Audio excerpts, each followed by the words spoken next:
Welcome to All Right in Sin City, a podcast about writers and writing in the Windsor-Detroit region. Your podcasters today are Irene Moore Davis, author, educator, and local historian. Kim Conklin, Windsor-based writer and filmmaker. And me, Sarah Jarvis, former bookseller, publishing rep, and literary festival chair.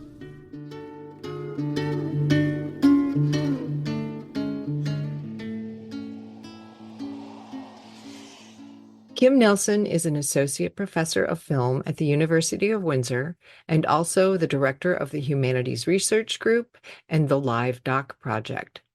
Originally from Vancouver, she has been based in Windsor since 2005. She has a BA in film from UBC, an MFA in film from York University, and a PhD from Film University Babelsberg Conrad Wolf. Her work spans fiction and documentary. Her interests include women's rights and equality, colonialism and conflict, and the environment. Her documentaries have been presented at festivals and campuses across Canada, the US, and Europe. She is a co-editor of the Routledge Companion to History and the Moving Image, and the author of Making History Move: 5 Principles of the Historical Film. Recently, she has also become a co-host of Moving Histories, a podcast that explores the films that connect us all with history. Welcome to the podcast, Kim. Thanks for having me. You are a filmmaker as well as a historian. What were some of your earliest memories of viewing Moving Histories and what drew you to them? Okay, so in terms of what drew me to historical films, I watched a lot of TV as a kid. So like I'm Gen X. I spent a lot of time watching like Three's Company and The Love Boat and things, but I would watch movies a lot with my mom. My mom loves his history and historical films. And a lot of times I would be frustrated by these historical films because it was a lot of people in like fancy dress up clothes and acting. A lot of films about like the constrained conventions of early 20th century or late 19th century, like English aristocrats and things like that. And I found them kind of annoying and frustrating. But I did also have an interest in history as well and a real love of film. And there's so much to dig into in a historical film. So I did become really, really interested in them. And I do think they're one of the most difficult genres of film to pull off, because I really think mysteries are the archetypal genre of film where you can really suck if you're reading the reader in or the watcher in a film, because they're trying to figure out the mystery and they're trying to get involved. In a historical film, we often know the mystery. We know what happened. And so it's so much more complex. And so there's just so much there. And I think that's part of what drew me into the historical film. Moving histories include historical drama, documentary films, and hybrid films that combine all of that. Historical stories on film are powerful tools for learning, and they may also hijack our emotional responses. Can you tell us a little bit more about their unique power? Of like each different kind? Yes, please. Yeah. So, I think that we really are attracted to the performance space where we see actors and we're totally taken into another world. It's very transportative. And you reference this hijacking of how we perceive the world. There's this neuroscientist that I quote in the book, Jeffrey Sachs, and I really love his work because he explains that in film, like we evolved to interpret experiences, and our brains can't, like, we understand the difference between a dream and real life. Like we have a part of our body, if everything's working, it shuts off. We're not going to literally fight a monster in our dreams. And similarly with a film, we watch Jaws and we know that Jaws isn't going to come out and attack us, and yet in a dream, in a film, we're emotionally evolved and we're processing it. And it's almost like a dress rehearsals for life. And so it's really, really engaging. And so I think that's what's happening when we watch a film. And with a performance film, you're really, I feel like it's the closest we can get to time travel, like the sense of going back in time. So it's really capitalizing on this magic of film, of being brought into this world. And with documentary, I think that it's this sense of, both all historical films are about reality. Now, how faithful they are to that, that's always the question. But with documentary film, where it's about reality, but within the framework of reality, and people in it are performing as themselves. So they might be putting on an act, but it's in their own identities. So it's a different kind, it's a different level, not so much of an escape, but it is really cognitive exercise that I think is really enthralling. And then with the hybrid, which is a lot more rare, but it's cropping up in Netflix in a variety of forms and a variety of successes. Like some of them I find quite not so successful, but others are better. And it's this sort of interweaving that I find really interesting between the performance film, the more escapist, more fictionalized, with the documentary. And there's this interplay between them where when we see a lot of scenes in the fictionalized realm that aren't intersected with interviews, then we kind of know we're maybe going more into the imaginary of the past rather than sticking more to the documented facts, or what the accepted facts of the past. Fascinating. In your book, you also discuss how filmed history works closely with human memory. Can you describe how that connection to memory works? What is beneficial or perhaps risky or problematic about it? Yeah, I mean, there's some in the book I sort of try to combine, because historical film, I think when we analyze it, we should be drawing heavily on history. There, historians over, a very long time have thought about what is history, what's happening. And so when I talk about memory, I mean, memory studies is big. It's especially big in history as a field. And it's also big in film studies. Memory does really kind of, it's the cornerstone of what history is built upon. And the thing is, there's a lot of problems with memory. And so I talk a bit about personal memory and how it works on a personal level, and how when we recall something from the past, neuroscience is now saying we're just recalling the last time we thought about it. So it's constantly changing and we don't really perceive it. Maurice Halbach talks about collective memory, and that's interesting too, because personal memory, we kind of control on our own, and we don't get other input unless we seek it out. Maybe we look at a photograph that will really, really affect what we store as a memory, or also, just what kind of sticks and what we remember about it. It can also alter our memory. Talking to people about shared memory will alter it. But if you don't talk about it, then you're left on your own and sort of the reinterpretations you have. With a collective memory, it's a memories might be over generations, but it's between communities, nations, larger groups. With collective memory, we start getting into history. But history is so similar to personal memory, because it's based on these, fragments of the past. It evolves as it's retold. So I think, and I think it's interesting. There are, of course, the problem with history is we can't have an empirical proof. So I can't propose, or a historian can't propose, this is what happened, and then we can't just revisit the event. Even if we could, we'd still be seeing it from a perspective anyways. But so there's all these problems with history and memory, but the fact is, it doesn't mean that like some people try to really, especially postmodernism as a movement was sort of really critiquing history. And yet what is the alternative? There's no alternative. And I mentioned Christopher Nolan's film Memento in the book, which it was his first feature-length film, and it's fantastic. It's about a man played by Guy Pearce who loses his memory, and so he can't remember anything, and and the film plays backwards in scenes. Each scene that we see. So the first scene is like the last scene in time, and it kind of goes back. So it's like flips the order of reality. And you have a sense of what a culture would be like without a history, because this guy has to tattoo things on his arm and write things down, and everything goes awry because he can't remember. So people are able to totally manipulate him, manipulate his ability to keep track of things.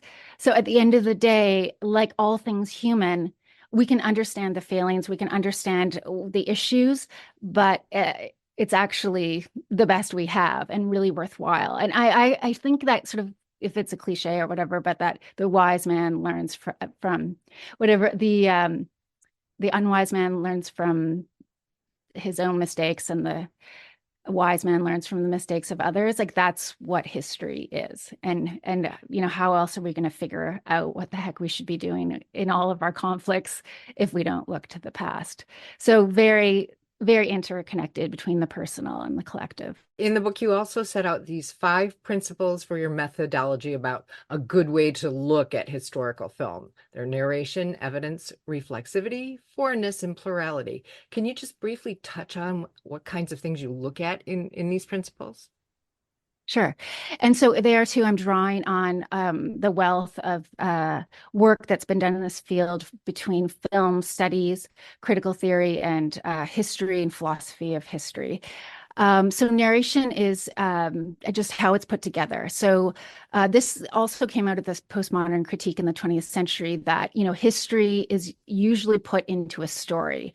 And in fact, like the Annales historians tried to break this down, use data more, and leaning less on story. At the end of the day, however, just like Sarah's question about memory, I do think we go through life and what we're experiencing is not a story, but we internalize it as a story. We try to make sense of it as a story. That's how we try to figure out what happened, what should I do, how do I feel about this? It becomes a story. So I do think efforts to turn history into a science or make it data, I mean, some people can do that, but that's never going to be all that history is. And Hayden White, who is a philosopher I mentioned a lot, and he was a real enfant terrible, like in making these critiques of history about it being closer to literature than a science. And the fact is, it's a bit of both. I mean, obviously, what makes it history is that a claim to an oral history, some kind of, whether it's a collective memory, an oral history, a data, an archive, documents, that's what makes it history. But how we create meaning out of it is by connecting it together, and that by its very nature is fictionalizing. So history is a narrative, especially when we're talking about mainstream film, which is what I'm talking about. So it's all about how is the story, how are these events which were not a story, and the truth of them cannot be distilled to one perspective. How does it become that? So that's the first one. And it's the most kind of complicated one. The second one is evidence, and it's basically, that chapter is basically saying historical films should be actually held to a higher standard, and they should be, letting the audience know what sort of evidence they're using, and audiences should care about that. There's so much discussion about like, well, that's just a movie. Like, don't be so pedantic, like it's just a movie. The fact is, and they've done scientific studies that I cite in the book, people can say that as much as they want. It's just a movie. And I know this is a movie. I know it's not real. I don't believe, when I see Brad Pitt and Mel Gibson and, Denzel Washington or whoever I see, I understand this is a movie. Well, that's all well and good. And you obviously do understand that on a certain level. However, it's such a powerful thing. And and they've done studies, and people, even when they're shown the movies and told, watch out for these fallacies and read these more accurate historical accounts. They did a study with a whole bunch of films. One of them was Amadeus. When they asked people afterwards, like quizzed them on what they think happened, what they remembered was the film. It sort of wipes out so much information. Now, if you're a historical specialist on an area, that's not going to happen to you. But if you're a historical specialist on a certain area, that will happen to you when you watch a film about another topic. So evidence is just crucial. That's what makes it not fiction. So so I kind of and again in the film scholarly realm, talking about evidence, people often think you're being a bit of a hall monitor, but it's important. So evidence number two, and one of the films I talk about is Free State of Jones, and one of the reasons I chose that film, two reasons for the plurality of the characters, but also, and I'll get to that. That's the fifth principle, but because that filmmaker created this website, so it's like an audiovisual bibliography, and the director Gary Ross walks through, and he'll say, "These were my sources. This is where I came up with this. This I changed. This didn't happen here. I put it here, and this is why." And so it's fantastic, and I think all films should do that. Historical films, especially with actors, are so expensive. Just think about like getting those period cars, the costumes, whatever it is. It's all so expensive. And then adding on top of that a website, like that's really not going to break the bank. So I'm kind of calling on people to do this. And I'm actually hoping audiences will want that and care about that. The third is reflexivity. And this is just this idea that you puncture the reality, and so that you give the audience this moment of like remembering that this is a narrative and that this is a perspective. And then I break down all the different ways this can be done in film. Even something as simple as we see in historical films all the time, when we see the titles that say the date and place. That's not a very strong reflexive thing because we're so used to it. But in a way, we are sort of puncturing that world a bit and being reminded, because that we know that date and time were put in place, not in the imaginary, or not in that past time that we're experiencing, but by the filmmakers as they were making the film. But there's so many ways, just like if you had a jump cut, like a jarring cut from like a wide shot to a closer shot, that's a reflexive. Anything that pulls people out of the story, a comedic. If you have an actor who's a little bit out of step and playing it more comedic, that's a reflexive aspect. So I just walked through what is reflexivity.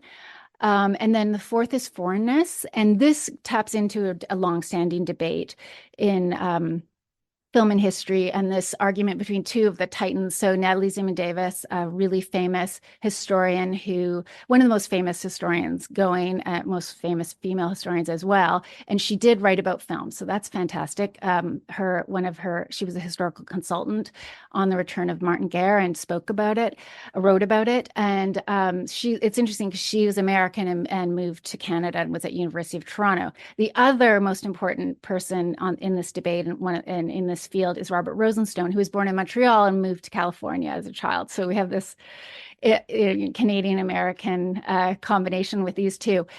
And Robert wrote, I guess it was Natalie Zeman Davis, complained about films just taking out the details of history. She writes really evocatively about this, about Amistad, in her book Slaves on Screen, and I talk about it in my book.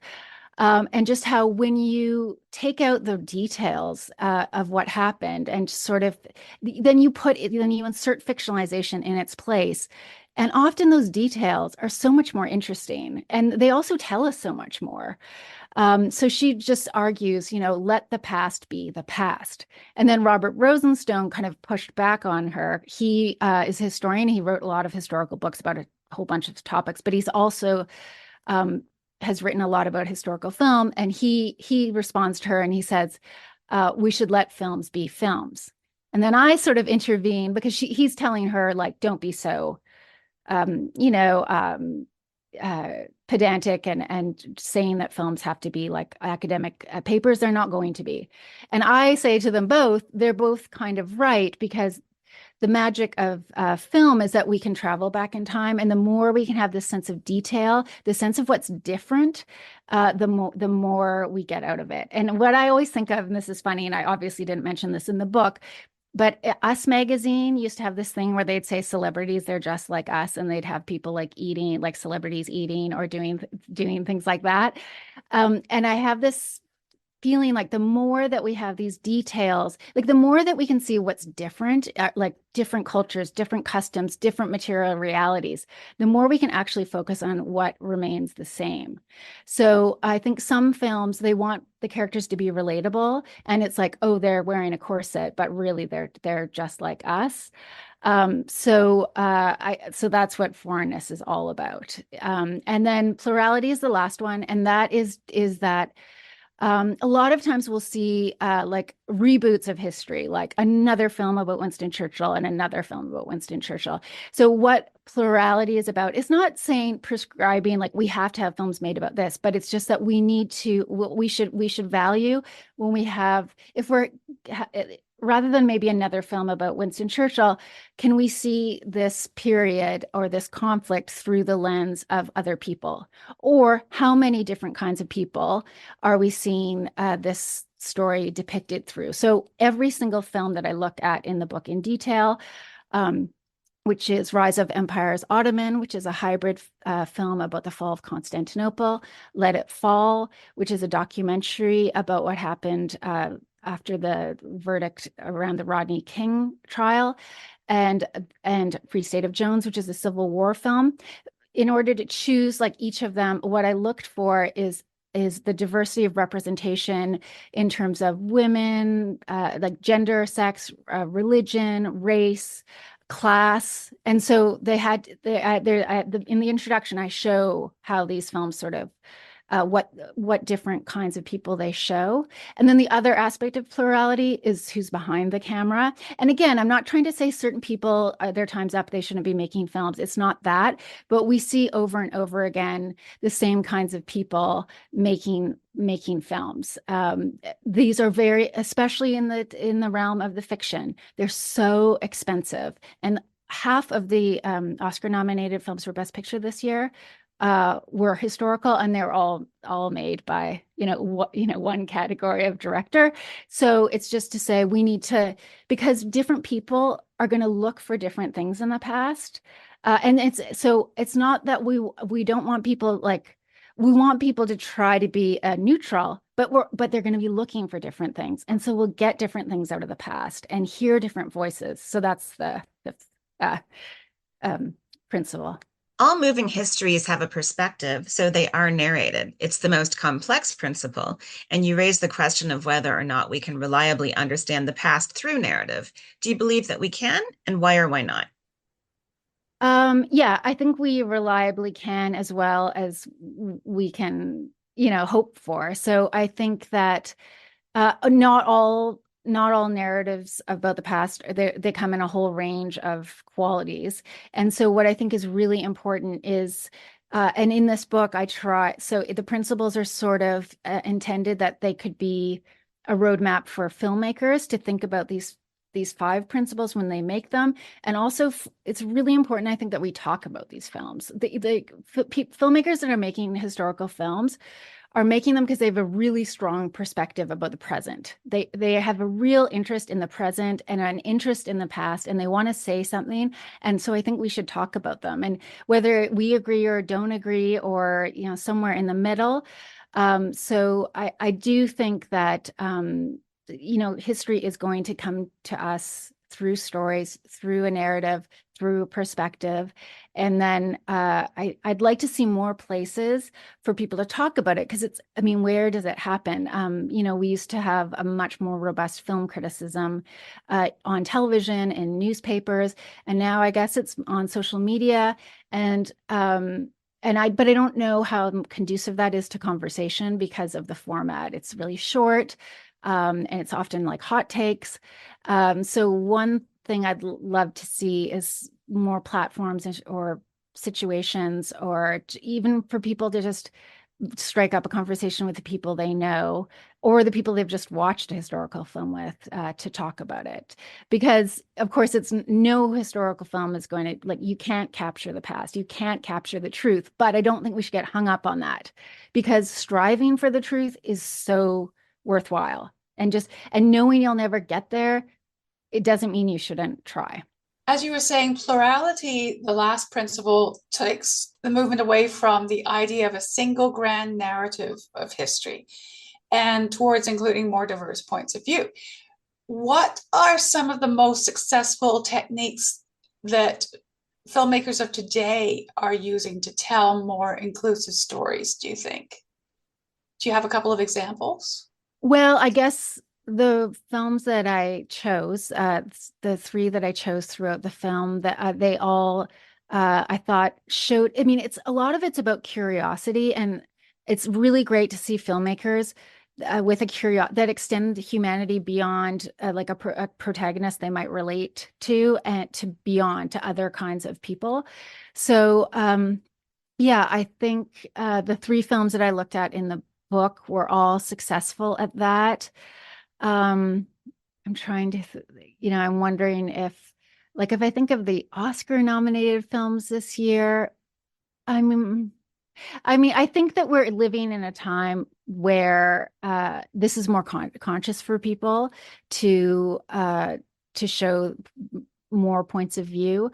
So I think we're moving in this direction. And so a film like Braveheart, which is like my favorite film to criticize, which really is through the lens of like one guy and some people very much like him around him.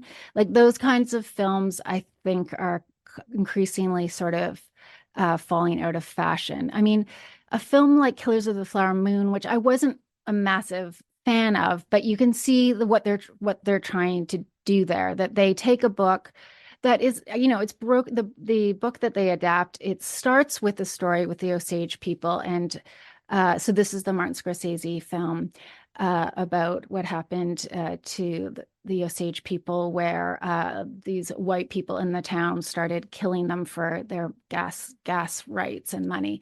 And in the book, it starts with the Osage people and the perspective of Molly Burkhart, who is an Osage woman. And then it moves on to the FBI, because this case was central to the creation of the FBI. And you can see as it's adapted into the film, the attempt to focus on Molly Burkhart a bit, but then it really is ultimately about Leonardo DiCaprio. But so that I don't know, that wasn't maybe the best choice, but they did start their casting with Osage people before broadening out in casting the Indigenous characters in the film. So I think that was really good. So I think if we see more of these kinds of efforts, that's going in a positive direction. Yes, and I did listen to your podcast on Killers of the Flower Moon, and I thought it was really interesting. You guys brought out some very interesting points of view. So, and recently you have also started this podcast that we mentioned earlier with two other film historians to discuss these kinds of examples and where they succeed and maybe fall short. How did the podcast get started, and what's been your favorite film to review there so far? Good question. So it was something I was interested in doing, and I'd kind of mentioned to a couple of people, but it was Robert Burgoyne, who is, he's really a sort of a titan. He's definitely one of the most prolific, influential, respected scholars of the historical film. So it's great because I really lucked out in living here, because he retired from University of St. Andrews in Scotland, but he had been at Wayne State before, and his family, his wife is here. She's a lawyer in Detroit, so he lives just over the border, and so that's how I got to know him, and initially through another wonderful scholar, Josh Umeve. And so it was Robert who suggested it. John Trafton's based in Los Angeles and is another great scholar of historical films. So yeah, that's basically how it started. And the idea is to just have a conversation like I'm talking about. And I do hope we can get a venue going for audiences because we'll have an opinion we express about the films, but other people are going to have opinions that we want to hear as well. And in terms of my favorite film to talk about so far, I think, as we go, we get more into the groove. So The Zone of Interest, I think, was a really interesting film that we talked about. It was a very intense experience to watch this film. So it won some Academy Awards, and it's this very interesting film about the Rudolf Höss and his family. He was a commandant of Auschwitz. really well known to people because that character was played in another movie, because again, a lot of our historical touchstones are through films. He was a character in Schindler's List, played by Ralph Fiennes. So a lot of people know this character person through that.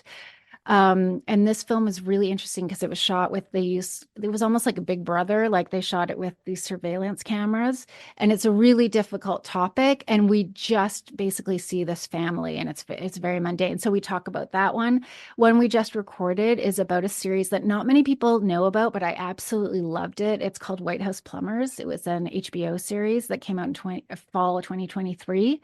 And it's about the Watergate break-in, and it's a comedy. And so that's a reflexive mode already. Like all of it is reflexive. You're always reminded in every scene that you're watching a portrayal of history. And yet there's a lot of historical facts in it.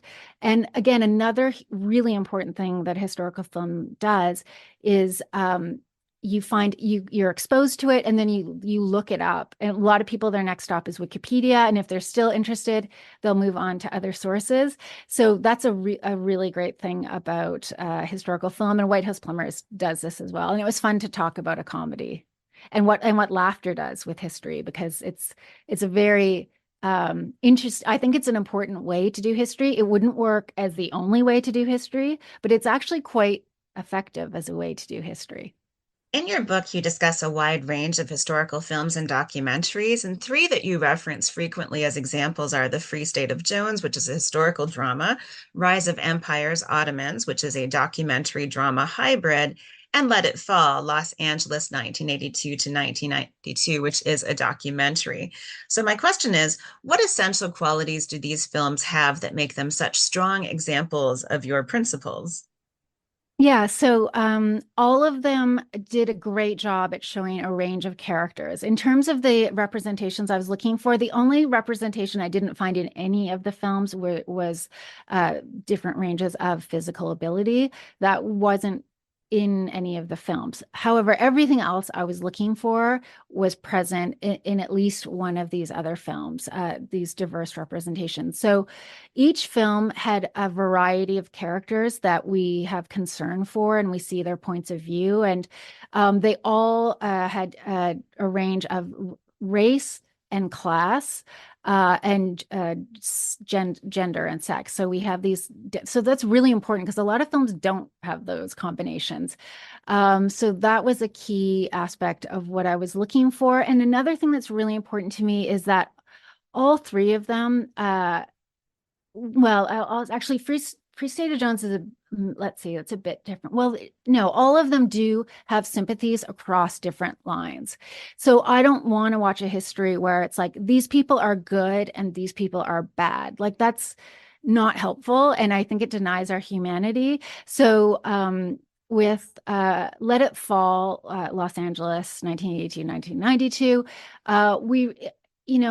I really thought John Ridley, the director, who was also the screenwriter of 12 Years a Slave, very successful filmmaker, he did a great job of, in a documentary, especially in the way you edit it, you can really,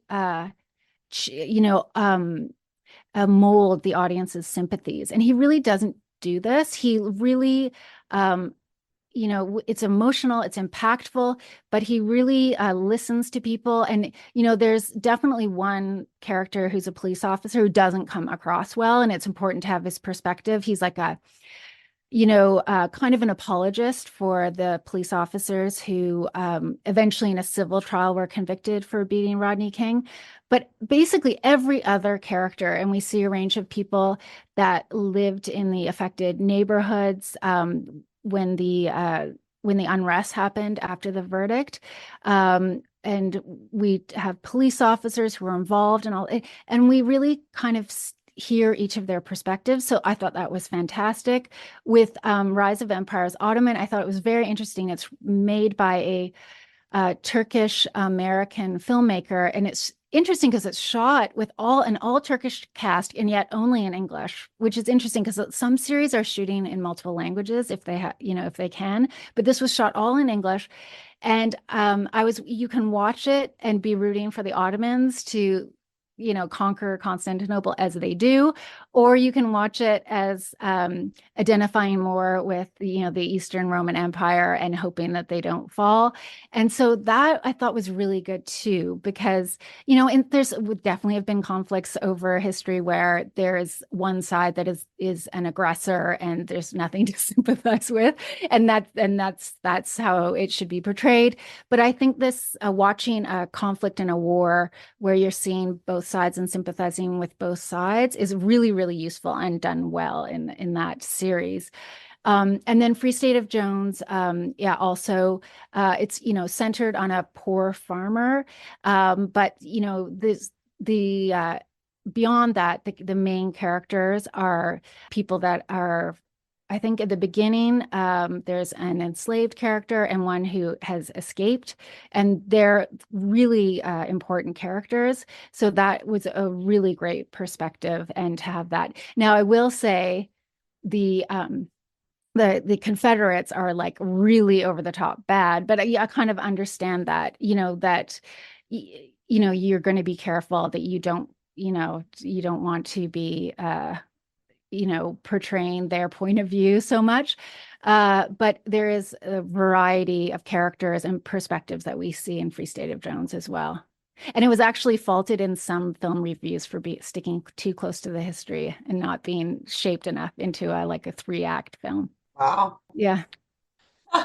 So what are you working on now, if you have time for that? Are you writing or making another film? Oh, yeah. Well, I think I do live documentaries, and we have plans to do a live documentary about the Arab foodways between Detroit and Windsor at the Arab American Museum early next year. And so what live documentary is taking a documentary and then making it into a bit of a performance. So you have live elements on stage and a documentary film. But I think what we want to do with this one is have the live component being some live narration and some food, like eating the food that we're seeing on screen, and how tying it all together. So that's a film project I'm working on. And then I am really interested in satire and comedy as a way of doing history. So that's something that I might want to be spending some time writing about coming up. But my other interest in writing too is it's very much about audience engagement. And so that's another thing I'm writing about is I'm interested in, I'm a homebody and I love nothing more than watching TV at home or whatever. But I think it's so important for us to get out, watch things together, be part of an audience. So I'm interested in these different ways of doing film where it's like you can't stream it, you can't watch it on Netflix or YouTube. It's like you have to go and see it in person. So that's another area that I like to write about. Would you like to read a bit of Making History Move for the Sure. audience? Sure. So I thought I would just start with the beginning, because it kind of gets the reader into what I am talking about. Lace and metal, towering powdered wigs defying gravity, and reams of molded fabric, all characterize the sumptuous imagery of history films. While written, oral, and theatrical histories paint pictures that hold up a candle to specific details, guiding the perceiver with lumina enough to lay out evidence and argument. In history films, the filmmaker's canvas is lit by stadium lights, manifesting a dizzying tableau of unaccounted detail from the shadows, unveiling specifics and spaces previously unfathomed as they were undescribed. The splendor of seeing and hearing the alien, the evocation of vanished peoples, places, and events and times is an intense attraction to experiencing history in moving images. History has a special relationship to truth and identity. The moving image medium has great power to mesmerize and influence. Together, moving images and history merge into a substantial force, a moving history that makes a mass spectacle of memory. Moving histories enter a contract with their audience, different from films and series that craft fictional plots. Histories make truth claims that shoulder extra responsibilities that come along with what Hayden White described as the burden of history. History and memory share immense powers to adapt and alter traces from the past and remain convincing. History invokes the real, while film engages the emotions and senses in a way that we recall history films almost like witnesses. What moving images bring to history are potent tools for learning. As Alison Landsberg explains, memories of our lived experience and moving images commingle, cobbling cyborg pastiche identities. Further, Jeffrey Sachs, a professor of psychology and brain sciences, describes the biological effect of movies on us and the way they hijack our responses to the real world and program our brains to have experiences. They create events in our head. When we read, we perceive our distance from the information, but as spectators of moving images, we use our innate senses to watch and listen, internalizing stories as pseudo-experiences. If, as John Durham Peters notes, quote, writing is the bias through which we read history, unquote, we may surmise that filmmaking is the bias through which we experience it. Wonderful. Thank you so much for joining us. Kim Nelson is the author of the new book, Making History Move, 5 Principles of the Historical Film, and we're so grateful that you've joined us. Thanks so much. I really appreciate your interest and great to talk to you. Thanks for joining us. Look for more episodes of All Right in Sin City wherever you listen to podcasts, or check out our website, allrightinsincity.com. For information and announcements of new podcasts, sign up to our email list or follow us on Facebook and Twitter.